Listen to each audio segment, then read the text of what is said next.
जय भीम मेरे प्यारे साथियों। डॉक्टर अंबेडकर ने न सिर्फ हमारे देश का संविधान लिखा बल्कि ऐसे भी अनेक कार्य किए जो मुमकिन करना काफी मुश्किल था। आपने कई बार अंबेडकर ने ली हुई डिग्री की बातें सुनी होंगी। सुना होगा कि भीमराव अंबेडकर ने 32 डिग्री ली है। लेकिन क्या आप जानते हैं बाबा साहब अंबेडकर ने वह 32 डिग्रियां कितनी मुश्किलों का सामना करके पाई थी? और क्या आप यह भी जानते हैं कि बाबा साहब ने अपनी पढ़ाई के साथ साथ नौकरियां भी की थीं? अगर आप बाबा साहब की इन जानकारियों से परिचित नहीं है तो आज हम आपको बाबा साहब से जुड़ी सभी बातों को आपके साथ साझा करेंगे। अगर आप हमारे इस चैनल पर नए हैं तो हमारे इस चैनल को ऐसी ही जानकारी पाने के लिए सब्सक्राइब जरूर कर ले। तो चलिए दोस्तों शुरू करते हैं इस वीडियो को। डॉक्टर भीमराव आम्बेडकर, जिन्हें बाबा साहेब आम्बेडकर के नाम से भी जाना जाता है, भारतीय इतिहास के एक प्रमुख विधिवेत्ता, अर्थशास्त्री, राजनीतिज्ञ, लेखक और समाज सुधारक थे। उनका जन्म 14 अप्रैल 1891 को मध्य प्रदेश के महू नगर सैन्य छावनी में हुआ था। वे अपने माता पिता की 14वीं और अंतिम संतान थे। उनके पिता रामजी मालोजी सकपाल ब्रिटिश भारतीय सेना में सूबेदार के पद पर कार्यरत थे और माता का नाम भीमाबाई था। उनका परिवार कबीर पंथ को मानने वाला मराठी मूल का था और वे वर्तमान महाराष्ट्र के रत्नागिरी जिले में आंबडवे गांव के निवासी थे। वे हिंदू महार जाति से संबंध रखते थे जो उस समय अछूत मानी जाती थी और इस कारण उन्हें सामाजिक और आर्थिक रूप से गहरा भेदभाव सहन करना पड़ता था। प्रारंभिक जीवन और शिक्षा। बचपन में ही भीमराव को जातिगत भेदभाव का सामना करना पड़ा। विद्यालय में उन्हें अन्य छात्रों से अलग बैठाया जाता था और पानी पीने के लिए भी कठिनाइयों का सामना करना पड़ता था। 7 नवंबर 1900 को उन्होंने सातारा की गवर्नमेंट हाई स्कूल में प्रवेश लिया, जहां उनके नाम भिवा रामजी आम्बेडकर के रूप में दर्ज किया गया। उनके शिक्षक कृष्णा केशव आम्बेडकर, जो उनसे विशेष स्नेह रखते थे, ने उनके नाम से आम्बेडकर हटाकर आम्बेडकर उपनाम जोड़ दिया।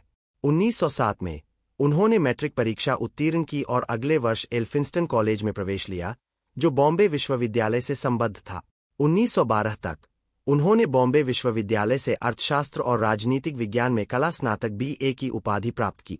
उच्च शिक्षा और विदेश यात्रा। 1913 में भीमराव आम्बेडकर को सयाजीराव गायकवाड़ तृतीय द्वारा स्थापित एक योजना के अंतर्गत न्यूयॉर्क स्थित कोलंबिया विश्वविद्यालय में स्नातकोत्तर शिक्षा के लिए 3 वर्ष की छात्रवृत्ति प्रदान की गई। 1915 में उन्होंने अपनी कला स्नातकोत्तर MA परीक्षा पास की, जिसमें अर्थशास्त्र प्रमुख विषय था और समाजशास्त्र, इतिहास, दर्शनशास्त्र और मानव विज्ञान अन्य विषय थे। 1916 में उन्होंने भारत का राष्ट्रीय लाभांश, एक ऐतिहासिक और विश्लेषणात्मक अध्ययन विषय पर शोध कार्य प्रस्तुत किया और PhD की उपाधि प्राप्त की। इसके बाद वे लंदन चले गए, जहां उन्होंने ग्रेज इन में बैरिस्टर कोर्स के लिए प्रवेश लिया और साथ ही लंदन स्कूल ऑफ इकोनॉमिक्स में भी प्रवेश लिया, जहां उन्होंने अर्थशास्त्र की डॉक्टरेट थीसिस पर काम करना शुरू किया।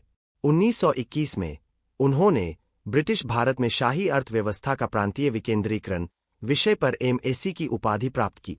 1923 में उन्होंने रुपए की समस्या, इसकी उत्पत्ति और इसका समाधान विषय पर DSc की उपाधि प्राप्त की। व्यावसायिक जीवन। विदेश से उच्च शिक्षा प्राप्त करने के बाद आम्बेडकर ने भारत लौटकर विभिन्न नौकरियों में कार्य किया। बड़ौदा राज्य के सेना सचिव के रूप में काम करते हुए उन्हें जातिगत भेदभाव का सामना करना पड़ा, जिससे वे निराश हो गए और नौकरी छोड़ दी। इसके बाद उन्होंने मुंबई के Sydenham college of commerce and economics में राजनीतिक अर्थव्यवस्था के प्रोफेसर के रूप में कार्य किया।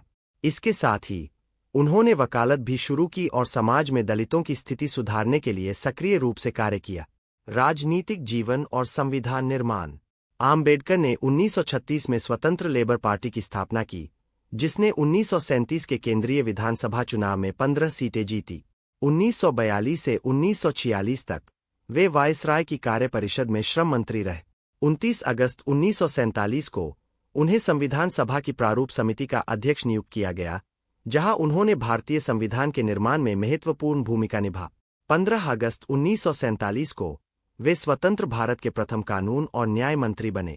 धर्म परिवर्तन और अंतिम समय। हिंदू धर्म में व्याप्त जातिगत भेदभाव से तंग आकर आम्बेडकर ने 14 अक्टूबर 1956 को अपने असंख्य अनुयायियों के साथ बौद्ध धर्म अपना लिया।